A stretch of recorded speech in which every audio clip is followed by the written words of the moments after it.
செல்வம் வரவிருந்தெண்ணே அரும் செல்வத்து ஆகுதீவே. அனைவருக்கும் இனிய காலை வணக்கங்கள். ஓம் திருமூலர் திருவடிகள் போற்றி போற்றி. திருமந்திரம் 6ஆம் தந்திரம் 13வது அத்தியாயம் அபக்குவான் பாடல் 1685 என்று நாம் சிந்திக்கின்றோம். தவத்திடை நின்றவர் தாமுண்ணும் கண்மம், சிவத்திடை நின்றது தேவர் அறியார். தவத்திடை நின்று அறியாதவர்களுக்கெல்லாம் பவத்திடை நின்றதோர் பாடதுவாமே. அந்த பாடல்ல தவத்தை பத்தி கொஞ்சம் சொல்றாரு. தவம் செய்யறவங்க எல்லாம் அதனை அனுபவிக்கிறவங்கலாம் பக்குவப்பட்டவர்கள். அப்படி அது இறைவனால் கொடுக்கப்பட்ட கர்ம வினைகள்லாம் கூட நீக்கக்கூடிய வல்லமை வந்துடும். இதனை இந்த டெக்னிக்கை தேவர்கள் கூட தெரியாது. ஏன்னா அவர்களுக்கு மறுபிறவி உண்டு. நாம தான் சிவன் அருளை பெற்றுட்டோம்னா, இந்த தவத்தை மேற்கொண்டோம்னா அவனுடைய திருவடியை அடைய முடியும். அப்படி செய்யாதவர்கள்லாம் அபக்குவர்கள், பிறவி துன்பத்தில் வீழ்ந்து அல்லலுறுபவர்கள், இந்த பிறவி சுழற்சியிலே மாட்டிக்கொண்டு இருப்பவர்கள் அப்படின்ற மாதிரி இந்த பாடலை நமக்கு சொல்றாங்க.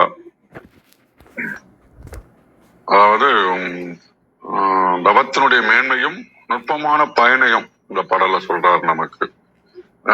நல்ல தியான மண்டை அந்த தவநிலையை எழுதவர்கள் பார்த்தீங்கன்னா பேருமை நிலையை அடைவாங்க.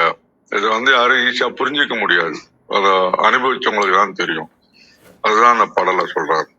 தவத்திடை நின்றவர் தாமுண்ணும் கண்மம் அப்படின்றாரு. தவத்திடை நின்று உருகி தவம் செய்யணும். அப்படி உருகும் போது அப்படி ஒரு அனுபவம் கிடைக்கும். அந்த இறை அனுபவம் கர்ம வினைகளை நீக்கும். இது கூட நம்ம மனசை விட்டு நல்லா அழுகிறோம் அப்படின்னா கூட அதுவும் ஒரு தவம் தான். ஆனா ஐம்புலங்களும் ஒரே புள்ளியில குவியுது இல்லைங்களா? அப்படியே அவனை நினைச்சு ஏன்பா அந்த நிலைமை அப்படின்னு நினைக்கிறதும் உண்டு. நன்றி செலுத்தியும் பார்க்கலாம். ஆனா ஏன்பா அந்த நிலைமைன்னு நினைக்கும் போது அந்த புள்ளியில உருகிறது, கண்ணில் தண்ணி வர்றது இருக்கு பாருங்க. அப்படியே நல்ல துணியை துவைச்சி முறுக்கி புழிஞ்ச நிலைமை அது. அப்படியே அட்ராக்ட் ஆயிடும். அடுத்து சொல்றாரு, சிவத்திடே நின்றதே தேவர் அறியார். அந்த தவம் செய்யறவங்கலாம் அந்த இறை சிந்தனையோடய இருப்பாங்க. அதுக்காக தவம் செய்யணும்ன்றது. நம்ம எண்ணங்கள் தாறுமாறா இழுத்துக்கிட்டே இருக்கோம் இல்லைங்களா? அதை போக்கஸ் பண்ணி ஒரு ஸ்டெபிலைஸ் பண்றதுக்கு தான் அது தேவைப்படுது. ஆனா அந்த டெக்னிக் தேவர்கள் கூட அதுக்கு தெரியாது அப்படின்றாரு நமக்கு. அது ஒரு நுட்பத்தை சொல்றாரு. ஏன்னா அது ரகசியமானது, உயர்வானது, நமக்கு மட்டுமே கிடைத்திருக்கக்கூடிய ஒன்று. தவத்திடை நின்று அறியாதவர் எல்லாம், அப்படி அந்த பெருமையை உணராதவங்க எல்லாம் அபோக்கவர்கள் அப்படின்றாரு. அவர்கள் பவத்திடை நின்றதோர் பாடதுவாமே. மீண்டும் மீண்டும் பிறப்பு இறப்பு இயற்கையில சுத்திக்கிட்டே கிடப்பாங்க. அவங்களை அடையக்கூடிய பலன் துன்ப நிறைந்ததாதான், பிறவி துயரமா தான் இருக்கும் அப்படின்றாரு. முக்கியமா அந்த பாடல் என்ன சொல்ல வர்றாருன்னா, தவம் என்பது காட்டில் போய் அமர்வதல்ல, நம் மனதை ஒருநிலைப்படுத்தி இறைத்தன்மையோடு இணைவது. அப்படி இணைந்தவர் அடையும் அமைதியையும் ஆன்ம லாபத்தையும் மற்றவர்கள் வெளியே இருந்து பார்த்து விட அளவிட முடியாது. அந்த அனுபவம் கிடைக்காதவர்களுக்கு இந்த பிறவி தலைகளிலேயே சிக்கிக் கொள்வார்கள். அப்ப வாயுவில் எதை செய்தாலும் ஒரு தவம் போல ஈடுபாட்டுடன் தெளிந்த மனதுடன் செய்ய வேண்டும். அதான் நம்ம முக்கியமா சொல்றாங்க. இதுக்கு ஒரு கதை நம்ம சொல்லலாம்னு பாத்தீங்கன்னா, முன்னொரு காலத்துல ஒரு காட்டுல 2 பேர் தவம் செஞ்சாங்க. ஒருத்தர் பல ஆண்டுகளாக கடுமையா விரதங்களை கடைபிடித்து உடல் மெலிந்து தவம் இருந்தாரு. மற்றொருத்தர் ரொம்ப அமைதியா எதை பற்றியும் கவலைப்படாம இறை சிந்தனையோட ஒரு மரத்தடியில அமர்ந்து இருந்தாரு. அப்ப இந்த வையா ஒரு நாரத முனிவர் வந்தாரு.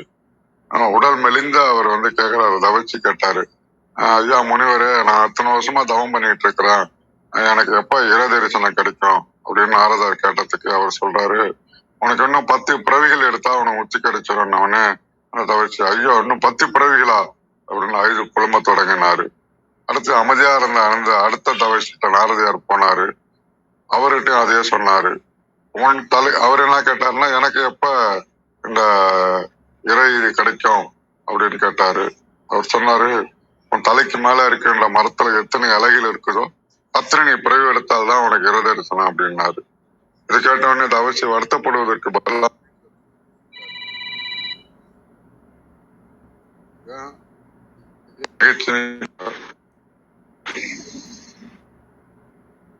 அதுக்கு அந்த தவசி சொன்னாரு, இறைவன் என்னை என்றாவது ஒரு நாள் ஏற்றுக்கொள்வார் என்பது உறுதியாகிவிட்டது. அது எத்தனை காலமானால் எனக்கு என்ன, அவன் நினைவிலேயே என் காலம் கதியும் அப்படின்னார். அந்த தீவிரமான பக்தியும் பொறுமையும் இறைவன் அவருக்கு உடனே காட்சி அளித்தார். அப்ப தடங்கள் அது ஒரு மனநிலை. எனக்கு எப்போது பலன் கிடைக்கும் என்று எதிர்பார்ப்பதை விட நான் செய்யும் செயலில் சிவத்தை காண்கின்றேன் என்ற நிலையில் இருப்பவர்களுக்கு தான் பேரின்பம் விரைவில் கிட்டும். அப்ப மனோபோக்கம் இல்லாதவர்கள் இந்த புரட்சி சூழலில் உண்டு கொண்டு இருக்கின்றார்கள். அப்ப பிராக்டிகலா நம்ம லைஃப்ல எப்படி கடைபிடிக்கலாம்னா, செய்யற செயலே தான் தவம் நமக்கு. அப்புறம் உள்நோக்கி அமைதி, இன்னர் அமைதியை அதிகப்படுத்திக்கணும். பிறர் விமர்சனத்தை பொருட்படுத்த கூடாது. கன்சிஸ்டன்டா நம்ம செய்யணும். பேச்சில நிதானம் இருக்கணும். இப்படி எல்லாம் பண்ணோம்னா கடமைக்கு செய்யாம ஒரு ஈடுபாட்டோட நவீன கால தவம்ன்றது அதுதான். தெளிவு இருக்கும் இடத்தில் பிறவி துயரம் குழப்பங்கள் இருக்காது அப்படின்னு சொல்லி தளத்தை கௌரியம்மா படிக்கின்றேன். மிக்க நன்றி. நன்றிங்க. மிக்க நன்றி. நீங்க அந்த உள்ளம் முருகி சொல்றத நானும் நேத்து சிந்திச்சு பார்த்துட்டு இருந்தேன். அந்த மாதிரி பண்றப்ப அவங்களுக்கு அந்த சித்திகள் வேலை செய்யுதுங்கிற மாதிரி எனக்கு ஒரு புரிதல் வந்தது. மிக்க நன்றிங்க ஐயா. நிறைய சிந்திக்க வைக்கிறீங்க. மிக்க நன்றி. அனைவருக்கும் அன்பு வணக்கம். ஓம் நந்தியம்பெருமான் திருவடி போற்றி. ஓம் திருமூலர் திருவடி போற்றி. ஓம் நம சிவாய். திருமந்திரம் 1685. தவத்திடை நின்றவர் தாமுண்ணும் கண்மம் சிவத்திடை நின்றது தேவர் அறியார். தவத்திடை நின்றறியாதவர் எல்லாம் பவத்திடை நின்றதுவர் பாடதுவாமே. Translation. Men soaked in penance realize their experience of karma. As the experience of Shiva, even the celestials know not this.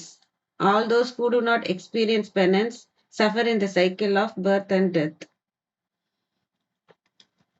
இந்த பாடல்ல பவத்திடை நின்று நமக்கான பாடம் பிறவி பிறவி எடுத்துதான் நம்ம பாடம் கத்துக்கிறோம்.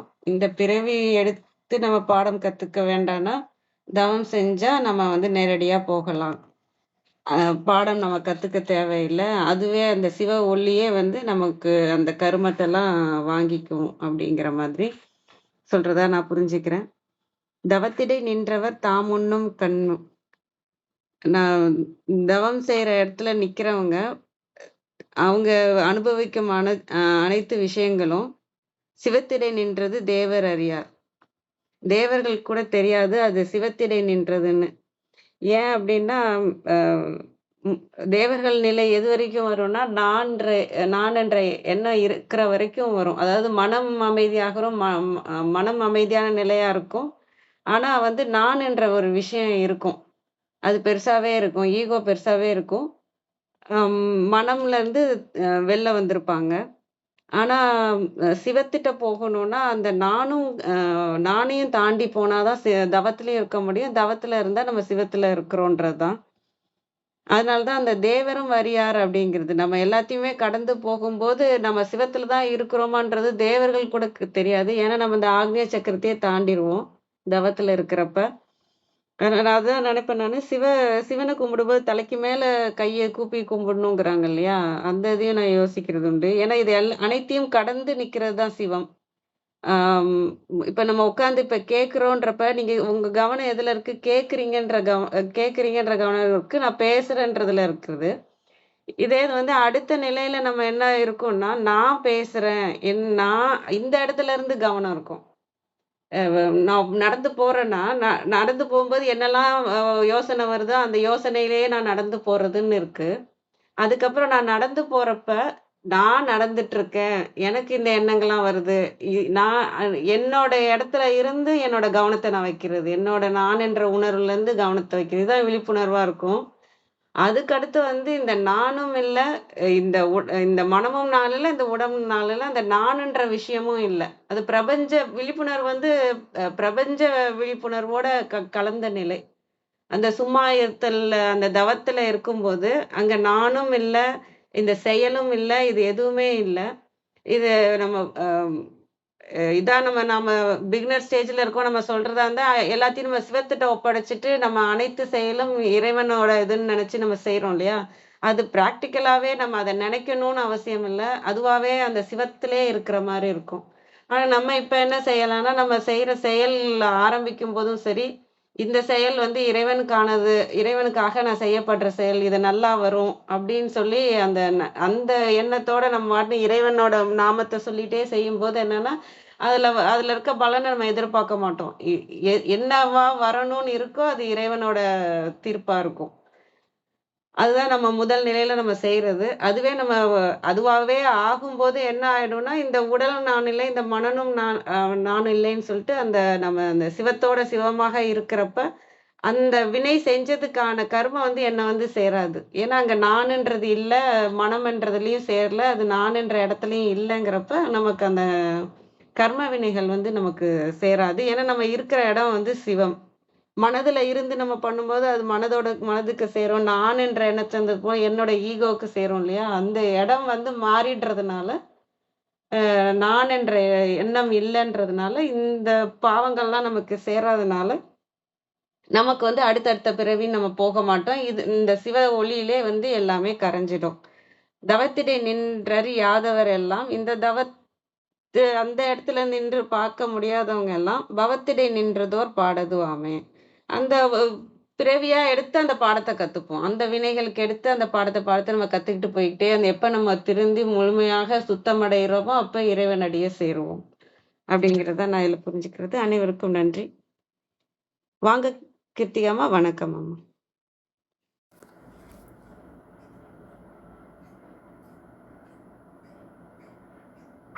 நன்றி. அனைவருக்கும் இனிய காலை வணக்கம்.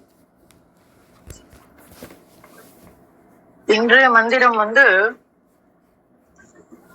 நேற்றைய மந்திரத்தோடு ஒரு தொடர்ச்சி. என்னைக்குமே நம்ம அப்படிதான் பார்ப்போம் இல்லையா?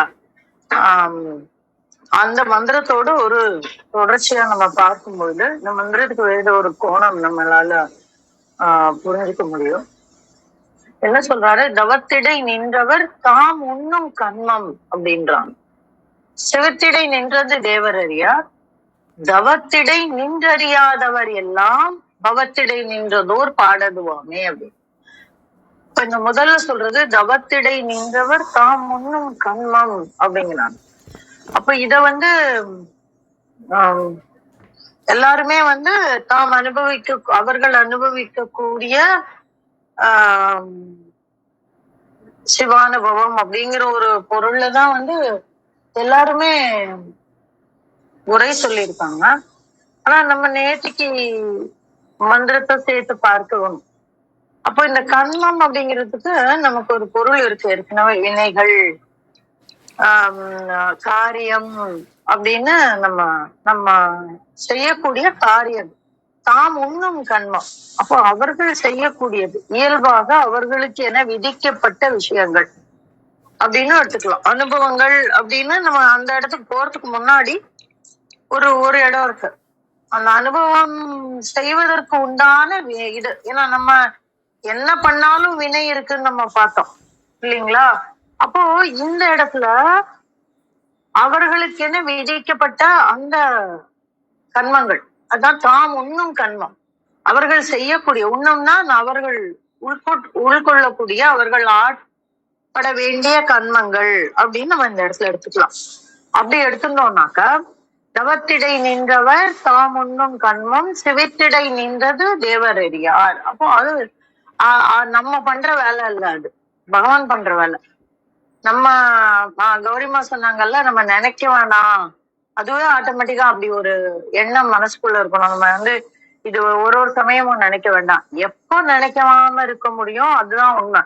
அப்போ எப்ப நினைக்காம இருப்போம் அப்படின்னாக்க, நேற்றுக்கு பாடலுக்கு போய் புரிஞ்சுக்கணும். நம்ம பஞ்ச துரோகத்தில் பாடகர் தம்மை பஞ்சன் சமயத்தோர் வேந்தன் அறந்தண்டம் விஞ்சச்சை இது இப்புவி வேறே விட விட பஞ்சத்தினாய் புவி முற்றும் பாழாகுமே அப்படின்னு சொல்றார்.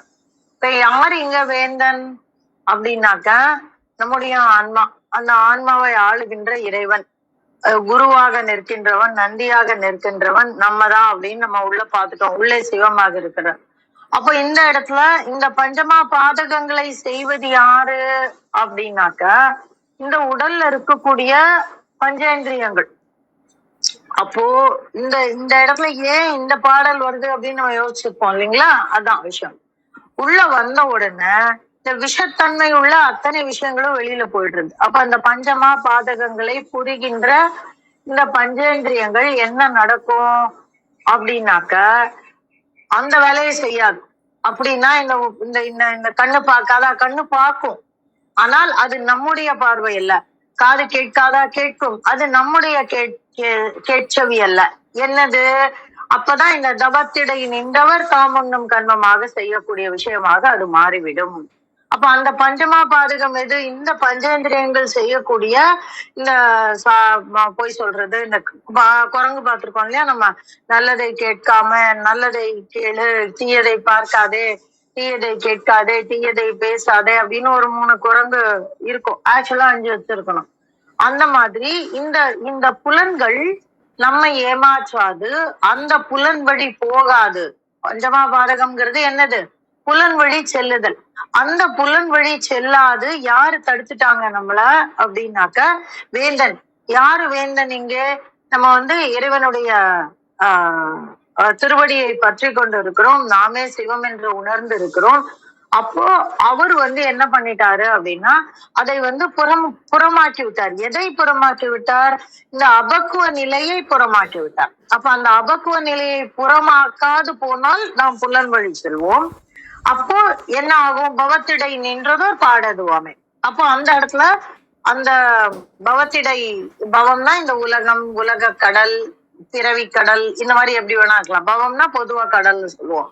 ஆனா இந்த இடத்துல எப்படி யூஸ் பண்ணிக்கலாம்? நம்ம பிறவி கடல் அப்படின்னு எடுத்துக்கலாம். அப்போ பவத்திடை நின்றது பாடதுவமே. எப்போ?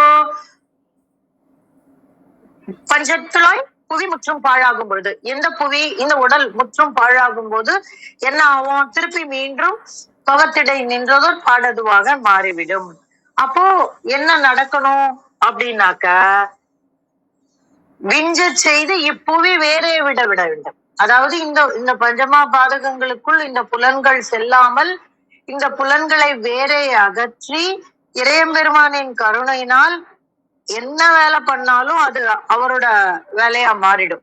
அதுதான் சொல்றாரு, தவத்திடை நின்றவர் தாமுன்னும் கண்மம். அப்ப அந்த இடத்துல நின்று நம்ம செய்யக்கூடிய அத்தனை விஷயங்களும் சிவத்திடை நின்றது தேவருக்கு கூட அறியாது. அப்ப ஏன் தேவர் அறியாது அப்படின்னா இந்த இந்த நல்வினை தீவினை கணக்கெல்லாம் எடுக்கிறது யாரு? இந்த ஆன்மாவினுடைய கணக்கை அறிபவர்கள் யாரு அப்படின்னா தேவர்கள். அதனாலதான் அவங்க பார்த்து இவன் ஒரு நல்லது பண்ணிட்டான், இவனுக்கு திருப்பி ஒரு நல்லதை கொடு. இவன் கெட்டது பண்ணிட்டான், நோட் பண்ணி வச்சுக்கோ, உடனே திருப்பி கொடு, இல்லைன்னா அடுத்த பிறவியில கொடு அப்படின்னு நம்ம அந்த சித்திரகுப்தன் கணக்கு நோட்ல இருப்போம் அப்படின்னு சொல்லுவாங்க இல்லைங்களா?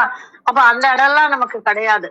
அப்போ இந்த ஆன்மாவை பத்தின எந்த ஒரு திஸ் பிகம்ஸ் நான் எக்ஸிஸ்டன்ஸ் அப்படின்னு ஒரு கணக்கு வந்துரும். அப்ப என்ன பண்ணுவாங்க? நல்லா படிக்கிற பையன் இருந்தானாக்கா அவனை கிளாஸ்ல ரொம்ப மைண்ட் பண்ண மாட்டாங்க வாத்தியார். அவன் கொஞ்சம் ரகலை பண்ணா கூட, இல்ல வேற மாதிரி கிளாஸ்க்கு வரல போல அப்படின்னா கூட அவனை ரொம்ப கண்டுக்க மாட்டாங்க. ஏன்னா அவன் எப்படின்னாலும் நல்லா படிச்சுவான், நம்பர் 1 வந்துருவான், அதனால ஒன்னும் பிரச்சனை இல்லை அப்படின்னு சொல்லி அவங்களுக்குள்ள ஒரு எண்ணம் இருக்கும். அதே மாதிரிதான் இங்க நம்ம நான் எக்ஸிஸ்டன்ஸா மாறிடுவோம். ஏன் அப்படின்னா அந்த சிவத்தோடு ஒன்றே பிரிப்பின்றி இருந்து விடுவோம். அதுதான் பக்குவ நிலை. அப்படி இல்லாதவர்கள் அபக்குவ நிலையாளர்கள். அவர்கள் யாரு? தவத்திடை நின்று அறியாதவர் எல்லாம். அப்ப அவங்க தவத்துல நிற்கல. அதனால அவங்க என்ன பண்ணுவாங்க அப்படின்னா பவத்திடை நின்றதோர் பாடதுவாமே. அப்ப இந்த உலகத்துல மீண்டும் மீண்டும் பிறந்து ஏதோ ஒரு காலகட்டத்துல அந்த நிலையை எழுதுவாங்க. அது வரைக்கும் இந்த பிறவி கடலில் நீந்திக்கொண்டே இருப்பவர்களாக இருப்பார்கள் அப்படின்னு நம்ம இந்த இடத்துல புரிஞ்சுக்கலாம். இந்த இடத்துல தவத்திடை நின்றதோர் தாமுன்னும் கண்மம் அப்படிங்கிறத நம்ம சிவானுபவம் அப்படின்னு எடுத்துட்டாலும் பொருள் ஒண்ணு போலதான் வரும். அந்த சிவானுபவத்தை தான் உணர்ந்து கொண்டால் மட்டுமே வந்து உணர முடியும். அதை வந்து வெளியால் சொல்ல முடியாது. அதனாலதான் சொல்லுவாங்க, உண்டார் கல்லோ சுவை எரியும் அப்படின்னு சொல்லி சொல்லுவாங்க. இதே வந்து ஒழிவில் ஒடுக்கத்துல ஒரு இடத்துல சொல்லுவாரு, தாய் வந்து ரொம்ப கடுமையா இருக்கும் அந்த இடம். தாய் வந்து தன்னுடைய கணவரிடம் பெற்ற சுகத்தை வந்து எப்படி மகளுக்கு சொல்ல முடியாதோ அந்த மாதிரியானது சிவானுபவம் அப்படின்னு சொல்லி அவ்வளோ ஸ்ட்ராங்கா சொல்லியிருப்பாரு. எப்படி சொல்ல முடியும், சொல்ல முடியாது. அந்த மாதிரியான ஒரு ஆனந்தம் வந்து, அந்த மாதிரியான ஒரு உணர்வு தான் சிவானுபவம் அப்படின்னு சொல்லி ரொம்ப அழகா சொல்லியிருப்பாரு ஒழிவில் ஒடுக்கத்துல. இதெல்லாம் யோசிக்கும் போது எவ்வளவுதான் அதனாலதான் அடுத்தாப்புல சொல்லுவாங்க, விண்டவர் கண்டிலை கண்டவர் விண்டிலை அப்படின்னு சொன்னதும் அதுக்குதான் சொல்லியிருப்பாங்க. அப்ப எவ்வளவுதான் சொன்னாலும் அதுல ஒரு ஒரு விஷயம், ஒரு ஒரு ஒரு பர்சன்டேஜ் சொல்லலாம். லட்டு மாதிரி இருக்கும் அப்படின்னா அந்த லட்டு எப்படி இருக்கும் அப்படின்னு நமக்கு தெரியணும். ஒரு லட்டு ஒரு மாதிரி. இப்பெல்லாம் பாத்தீங்கன்னா பெரிய பூந்தி லட்டு ஒரு டேஸ்ட்ல இருக்கும், சின்ன பூந்தி லட்டு வேற ஒரு டேஸ்ட்ல இருக்கும். அதே இந்த இப்பெல்லாம் இந்த கடல் மாவு ரொம்ப முறுக்காம வேற மாதிரி லட்டு பிடிப்பாங்க. அப்ப ஒருத்தருக்கு லட்டுவோட வெர்ஷன் ஒன்னொன்னா இருக்கும் இல்லைங்களா? அதிரசத்தோட வெர்ஷன் வேற மாதிரி இருக்கும். இனிப்பு அப்படின்னா அந்த இனிப்போட வெர்ஷனே வேற. நமக்கே பாருங்க, சுகர் வேற லெவல்ல இருக்கும், வெல்லம் வேற ஒரு டேஸ்ட்ல இருக்கும். அப்போ இது அவரவர்கள் இனிமையை கொண்டு அதை முடிவு பண்ணுவாங்க, அவரவர்கள் அனுபவத்தை கொண்டு முடிவு பண்ணுவாங்க. நம்மளால சொல்லிடவே முடியாது. அதனாலதான் அப்படியும் எடுத்துக்கலாம், சிவத்திடை நின்றது தேவர் அறியார். அப்ப தேவர்கள் அறியார் அப்படிங்கும் போதுதான் நம்ம இந்த இடத்துல யோசிக்கணும். ஏன்னா தேவர்கள் வந்து எந்த நிலையில இருக்கிறவங்க, கண்ம நிலையில இருக்கிறவங்க, அவங்களும் வேலை செஞ்சுதான் ஆகணும். அப்போ அப்படி வரும்பொழுதுதான் நான் சொன்ன மாதிரி இது வந்து வினைகளை சார்ந்ததாக நாம் புரிந்து கொள்ள முடியும். ஏதோ ஒரு டேர்னிங் பாயிண்ட் வச்சிருப்பாரு. இப்படி புரிஞ்சுக்க முடியாது, இப்படிதான் புரிஞ்சுக்கணும் அப்படின்னு நமக்கு உணர்த்துறதுக்கு ஒரு வரி வச்சிருப்பாரு. அந்த மாதிரி வரிதான் இந்த சிவத்திடை நின்றது தேவர் அறியார் அப்படிங்கிற ஒரு வார்த்தை. அப்ப அதனாலதான் நான் வந்து இந்த கர்மங்களுக்கு போனேன். நாம் செய்யக்கூடிய அத்தனை செயல்களும் இறைவனுடைய செயல்களாக மாறிவிடும், இந்த புலன் அதை நோக்கி திரும்பி விடும் அப்படின்னு சொல்லி நம்ம புரிஞ்சுக்கிறது இந்த ஒரு வார்த்தையை வச்சுதான், இந்த ஒரு வரியை வச்சுதான் நம்ம புரிஞ்சுக்கிறோம். இந்த மாதிரி நிறைய நுணுக்கங்கள் வச்சுட்டே இருப்பாரு திருமூலர். அப்ப அதை வச்சு நம்ம அந்த மந்திரத்தோட முழு தன்மையும் விஸ்தீகரணமும் நமக்கு புரிய வரும். அப்ப அப்பேற்பட்ட ஒரு மந்திரம் இது. அது ஏன் அபக்குவ நிலையில வைத்திருக்காங்க அப்படின்னா இதுக்கு நேர் எதிரான ஒரு நிலை. அப்போ திருப்பி நமக்கு வந்து பக்குவ நிலை என்னன்னு சொல்லி இதெல்லாம் இல்லாதவங்க அப்படின்னு. அவங்க யாரோ ஒருத்தர் நான் தான் செய்யறேன் அப்படின்னு ஒரு நினைப்பு இருந்ததுன்னா இன்னும் வந்து முழுமையான சிவானுபவத்தை அவர்கள் வந்து உணர்ந்து கொள்ளவில்லை அப்படின்னு நம்ம சொல்லலாம். ஆனா நம்ம யாரும் அதை சொல்றதுக்கு, அவங்க ஒரு நிலையில இருந்து சொல்லுவாங்க. சோ மொத்தத்துல எடை போடுதல் என்பதே நம்ம கிட்ட இருந்து போகணும் அப்படிங்கிறது வந்து ரொம்ப ரொம்ப முக்கியமான ஒரு செய்தி இந்த இடத்துல. ஏன்னா யாருமே அறிய முடியாதது அப்படிங்கும் போது நம்ம மாத்திரம் எடை போட்டு அதை கண்டுபிடிச்சிட முடியுமா? முடியாது. இந்த ஆணவம் அப்படிங்கிற ஒரு அந்த மாயை வந்து எப்ப விலகும் அப்படின்னா நம்ம எடை போடாதப்பதான். நம்ம எதிராளியை எப்ப எடை போடுறத நிப்பாட்டமோ, நீங்க என்ன வேணா பாருங்க, நம்மளால அந்த எடை போடுதல் இல்லாம இருக்கவே முடியாது. எதுக்கா இருந்தாலும் இவங்க ரொம்ப நல்லா சொல்றாங்க, அதுவும் ஒரு எடை போடுதல் தான். இவங்க நல்லாவே சொல்லல, அதுவும் ஒரு எடை போடுதல் தான். இவங்க வந்து அப்படி சொல்றாங்க, இவங்க இப்படி சொல்லுவாங்க, இவங்க அவ்வளவு பெரியவங்க, இவங்க இவ்வளவு சின்னவங்க, ஏதோ ஒண்ணு நம்ம மனுஷங்களை பார்க்க எடை போட்டுட்டே இருப்போம். என்னால விளக்க முடியாத ஒரு விஷயமாக இருந்தது எது அப்படின்னாக்க இந்த எடை போடுதல் தான். எந்த ஒரு விஷயம் படிச்சாலும் உடனே ஒரு அபிப்பிராயம் வந்துடும் அவங்கள பத்தி, இல்லைன்னா அவங்க மேல. அதை போக்குறது வந்து நம்ம கையில இல்ல. அதுதான் இந்த பஞ்சமாபாதகங்கள்ல மிக முதன்மையானது. அது அந்த இறைவன் தான் போக்குனாரு. அப்போ எல்லாரும் என்னை சுத்தி இருக்கிற நிறைய ஃப்ரெண்ட்ஸ் அப்பெல்லாம் என்கிட்ட சொல்லுவாங்க, என் மேல நிறைய கோவப்படுவாங்க. எதுக்கு அப்படின்னா நான் எல்லாத்துக்கும் ஒரு அபிப்பிராயம் சொல்லிடுவேன். இதுதான் தப்பு, இதான் ரைட்டு, இப்படிதான் நிக்கணும், இதான் உண்மை அப்படின்னு ஆணைத்தரமா. நான் அப்ப எனக்கு என்ன நினைப்பு இருக்கும்னாக்கா, நம்ம உண்மையின் பார்ப்பட்டு நிற்கிறோம், உண்மைய சொல்லியே ஆகணும். இந்த இடத்துல அவங்களுக்கு யாரு உண்மைய சொல்லுவா, இப்படி எல்லாம் நான் நினைச்சுப்பேன். அதெல்லாம் நம்ம வேலை இல்ல அப்படிங்கிறது எனக்கு புரியறதுக்கு it took me some time. பகவான் வந்து அது நிறைய விஷயங்கள்ல அழகா விளக்குனாரு. அதுல இருந்து எடை போடுதல் என்பது போயிடுச்சு. எல்லாரும் சமம், எல்லாரும் ஏதோ ஒரு இடத்துல அவர்களுடைய சிவானுபவத்துலதான் அவங்க இருக்காங்க. அப்ப அது நம்ம நிலையில இருந்து நம்மளால கண்டிப்பா அந்த இடத்த புரிஞ்சுக்க முடியாது அப்படிங்கிறது வந்து ரொம்ப, அது வந்து மிகப்பெரிய ஒரு ப்ரொஃபஷனல் குவாலிட்டியா நான் வச்சிருந்தேன். யார பார்த்தாலும் அப்படியே என்னால புரிஞ்சுக்க முடியும். பார்த்த நிமிஷத்துல எல்லாரும் என்ன ரொம்ப அப்ரிஷியேட் பண்ணுவாங்க. என்னோட இன்டர்வியூ ஸ்கில்ஸ வந்து அவ்வளோ கரெக்டா புரிஞ்சுக்கிறாங்க மனுஷங்கள அப்படின்னு. இதெல்லாம் வந்து ஒரு ப்ரொஃபஷனல் ஸ்கில்லா மனசுக்குள்ள வச்சிருந்தேன். ஆனா அதெல்லாம் பகவான் வந்து ப்ரொஃபஷனல் ஸ்கில் எல்லாம் என் சன்னதியில நடக்காது அப்படின்னு உரிச்சு காட்டும் போது அது ஒரு பேரானந்தம். அந்த சிவானந்தத்தை வந்து அனுபவிச்சு உணரும் பொழுது அந்த திதிப்பு என்னங்கிறது நமக்கு புரிய வரும். அற்புதமான ஒரு விஷயத்த இந்த இடத்துல நமக்கு சொல்லி கொடுக்குறாரு. மொத்தத்துல இந்த பாடல்ல என்ன சொல்றாரு அப்படின்னா, மற்றவர்களுடைய அனுபவம் என்ன என்பதை நம்மால் புரிந்து கொள்ளவே முடியாது.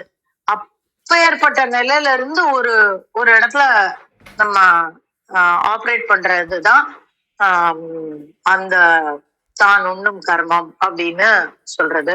ரொம்ப அற்புதமான மந்திரம். நிறைய விஷயங்களா உள்ள ஊறி ஊறி கொண்டு வருது.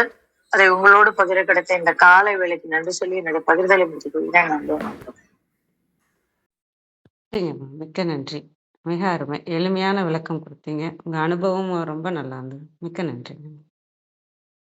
வேற யாரும் எதுவும் சொல்றீங்களா? உங்களோட கருத்து, கேள்வி? விந்தியம்மா இருக்காங்க. வாங்க விந்தியாம்மா. வணக்கம் அம்மா.